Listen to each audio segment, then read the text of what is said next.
How do you make fire from scratch without modern tools? Imagine being in a situation where you need fire but have no matches or lighters. It might sound tough, but with some basic skills, you can create fire from scratch using natural materials. The key is understanding how fire works. Fire needs three things: heat, fuel, and oxygen. Without modern tools, you have to generate heat through methods like friction or percussion. Starting with dry, fine tinder is essential because it catches the smallest spark or ember easily. One common way to make fire is by rubbing two pieces of wood together. The most effective method is the bow drill. You need a sturdy, dry stick for the spindle, a fire board with a small notch, and a flexible branch or cord to make the bow.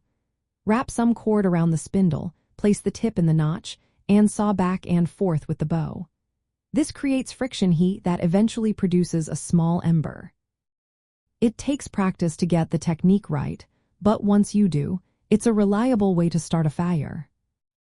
Another option is the hand drill. Use a straight, dry stick and a fire board. Spin the stick between your hands while pressing down to generate heat. This method is more physically demanding but requires no tools beyond natural materials. Rubbing a fire plough is similar. You carve a groove into softer wood and rub a stick back and forth in it. The friction heats the wood and creates an ember.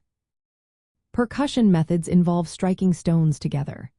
Flint and quartz are good options because they produce sparks when struck against a softer metal or stone. If you have a piece of char cloth or dry tinder nearby, the sparks can ignite it. Striking a piece of flint against steel or a similar hard stone can produce enough sparks to start a fire. Another effective tool is a fire piston. It's a small cylinder that compresses air rapidly, heating it enough to ignite a tiny piece of tinder inside. You need to have a fire piston ready, but it works well in wet conditions since it doesn't rely on dry wood or stones. When trying to start a fire, always gather the driest, fluffiest tinder you can find. Dry grasses, bark fibers, or char cloth work best. From the tinder into a loose nest to allow airflow.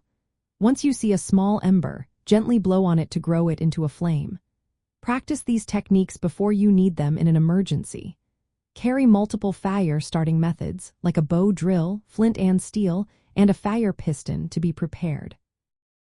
Knowing how to use natural materials and understanding the process makes all the difference.